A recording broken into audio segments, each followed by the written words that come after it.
Personal finance presentation. Create personal income statement.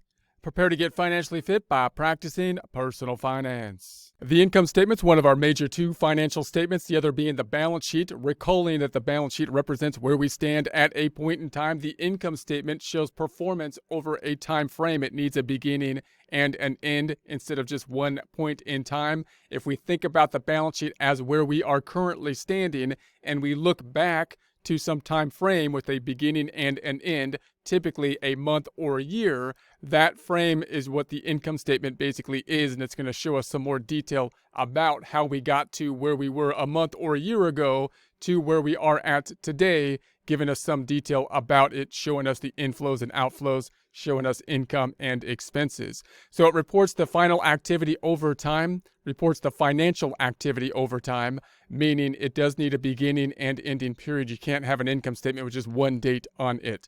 So it's either a month or a year usually. Personal financial statements often use more of a cash basis, reporting cash inflows and outflows. So we'll look at it more on a cash basis. That's typically what most people will do. But remember, an accrual concept is going to be necessary sometimes, and we're going to have to point out when the accrual concept is typically going to be used, even though we're using a cash basis. So usually cash basis is used because it's a little bit easier to input. It's also a little bit easier to track and verify and tie to the actual financial transactions as we're looking at the cash inflows and outflows. But the reasons for an accrual concept are still relevant when we think about the personal side as well. And there's still going to be trade-offs when we think about whether or not we want to be on a cash or an accrual basis for particular things that we're looking into. And it is possible to be on an accrual basis for a particular item on a cash basis kind of for other items.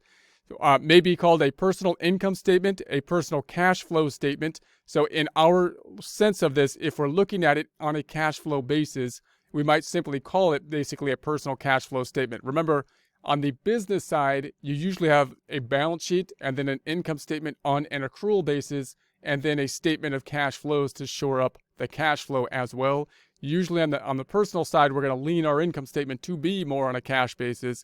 So that'll be, you can kind of say they're the same thing in essence. Or it could be called a profit and loss statement. So you might hear it be called a P&L, profit and loss.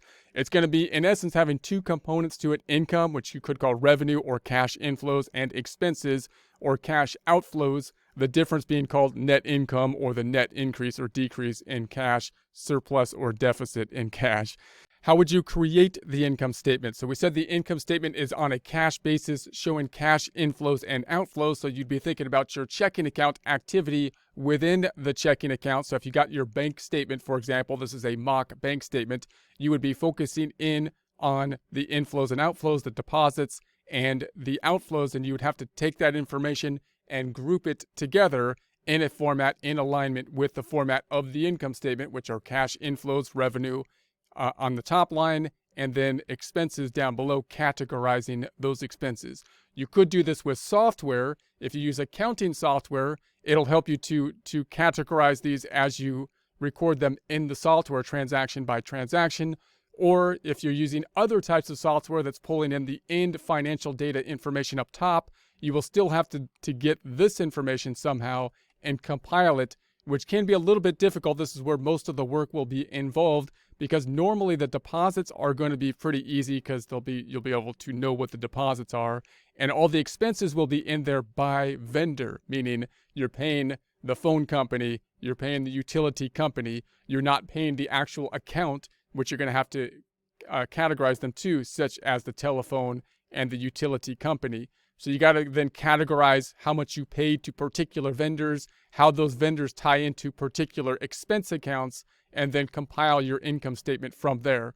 Also note that you could further complicate things a bit if you use the credit card a lot, because then you have to think about if you want to deviate from basically a cash flow basis and record the credit cards as you're making the purchases happen, or if you're just going to record the credit cards when you make the payments on them. So it's another kind of thing that can make the income statement a little bit more difficult and make you possibly need to deviate then from a straight cash basis to achieve the objective you're trying to achieve with it. So compile the cash flows and outflows into relevant categories. Cash increases are generally revenue. Cash decreases are generally expenses. Also, if you were to use accounting software, something like a QuickBooks, something that uses a double entry accounting system, it would compile both the income statement and the balance sheet, and they'd kind of tie together. They would fit together. If you're compiling them separately, then you're going to have to basically go through and compile them in this separate kind of fashion, which is the way we're focusing in on completing it here. So notice you can organize this. This is another area where we're not governed by generally accepted accounting principles as we are if we're a large company in the US that has these rules that we got to record things in accordance with.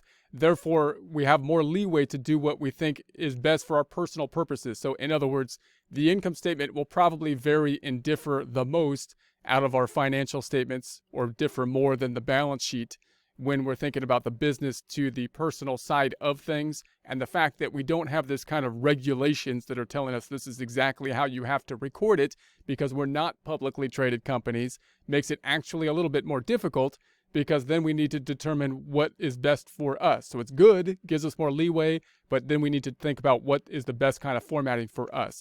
You might do the most simple thing, which is just simply the one-step income statement, which would simply be the income minus the expenses. And you just list out all your income up top, you list out all your expenses on down below. We're going to get into a little bit more detail here, which may or may not be useful for you. It's a question as to how much detail you want to put into your income statement, but we'll go through the income and expenses and say why we're kind of breaking it out this way. But you can see we have our income up top. We got our expenses, which we broke out to fixed and variable. The bottom line is the net income, which we might then allocate to some kind of savings account or surplus.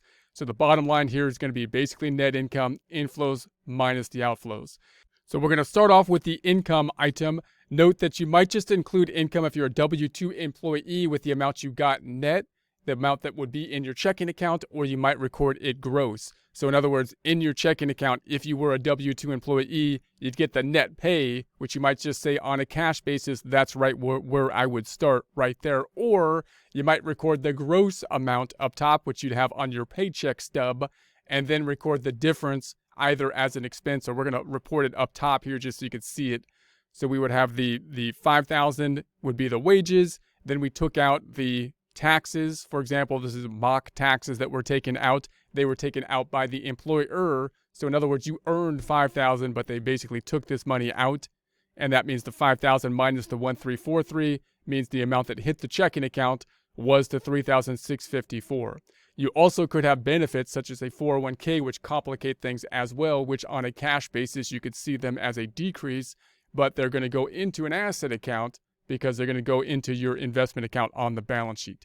You might have other income that you could track, which would be the interest income, for example, which you'd get from your financial institutions, which you would see hit the bank account as a deposit. And that's probably where you would pick it up, or you'd see it on the statements from the institution. Earnings from investments like dividends, which you might see here as well. If you're recording increases and decreases in the capital gains of investments, then you might record those. That's a kind of a deviation from the cash basis, but you might be trying to record your investments on a basis as well, and that would mean you'd be recording income for that, and that would be a deviation from, in essence, the cash basis. Then on the expenses side, we broke out the expenses between fixed and variable. Fixed and variable is a concept generally that is applied to accounting for a business, often manufacturing businesses. When you think about fixed expenses, you're usually thinking about those that aren't going to change with the level of production. Meaning, in this case, we can apply the similar concept saying, no matter how much income I make, the fixed expenses are going to be the same at this point in time.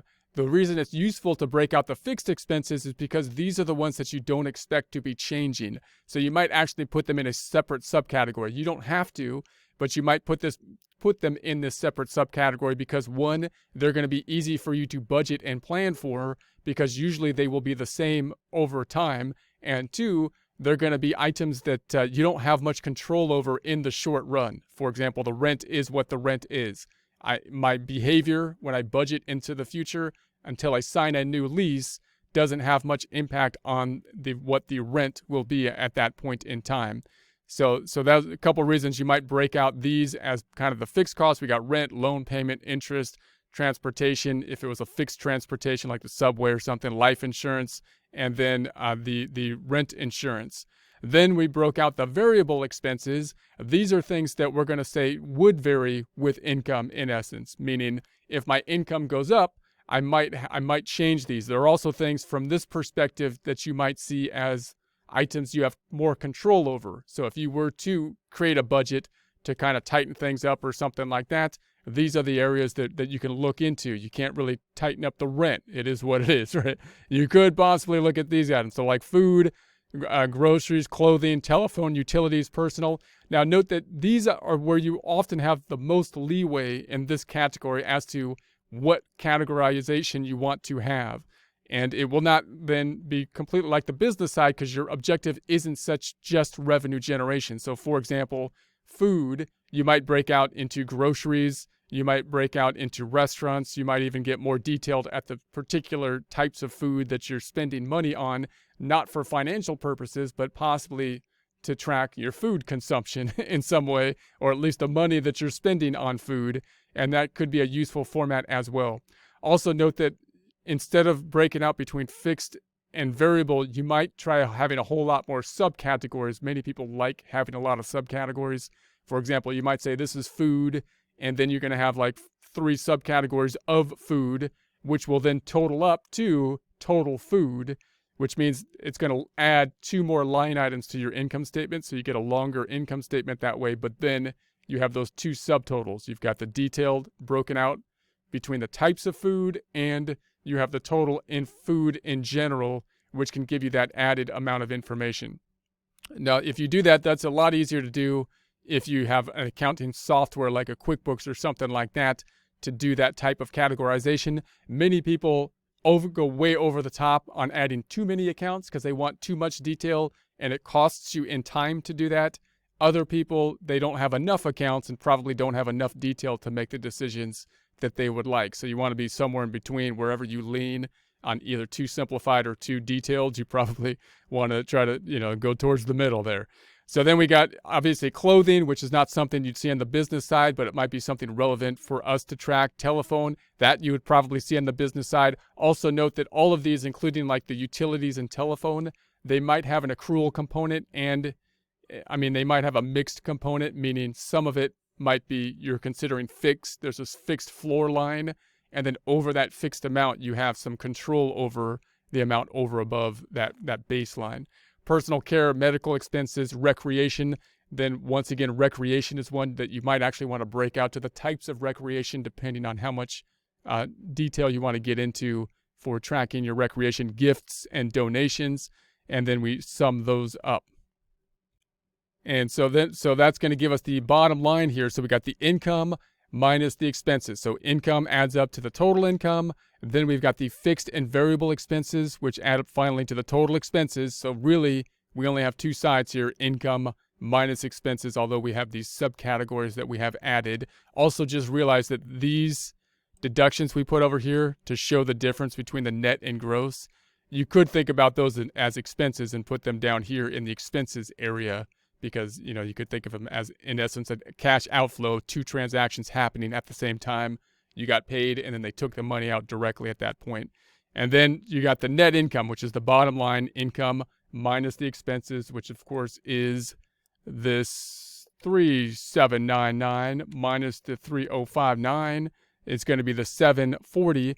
Then you might add them down here as your cash outflow that's coming out of your checking account that goes into your savings account, allocation to savings, and then cap your surplus, because you might have a set allocated savings amount.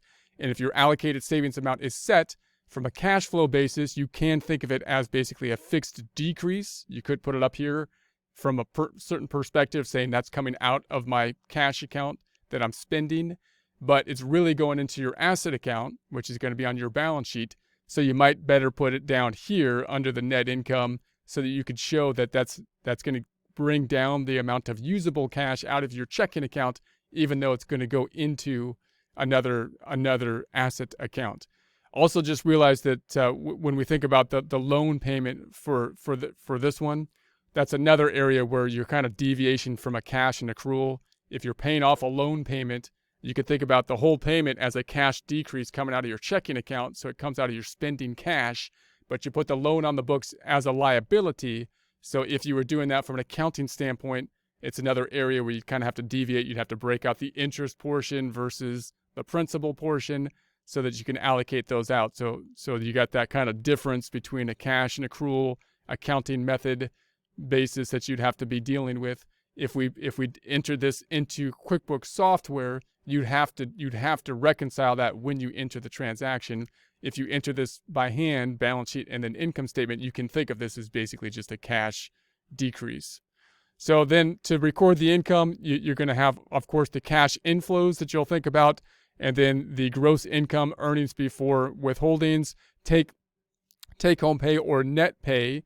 That's the difference between your gross pay and your net pay on your paycheck stub. The net pay is what you actually get on your checking account. The net pay is earned after deductions for taxes. And then we have the discretionary income, money left over after paying for housing, food, or other necessities. This is one way you might want to think about your items, and that's kind of what we have in terms of the fixed items up here, meaning you might want to think about what the baseline things that you need to have, and then the difference between what you need to have and your revenue is your discretionary spending that you can then spend on entertainment or whatever you want to do with it or save it.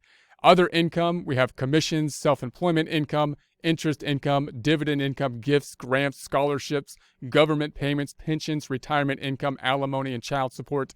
These are all different kinds of incomes that may be applicable to you, and if so, they would be on the top line item in your income line. They would be going into your checking account. You'd be seeing them going into your bank statement. So then we're going to record the expenses. These are the outflows, may break out into fixed and variable as we have done here, category by expense category. So notice we have categorized them by what we used them for.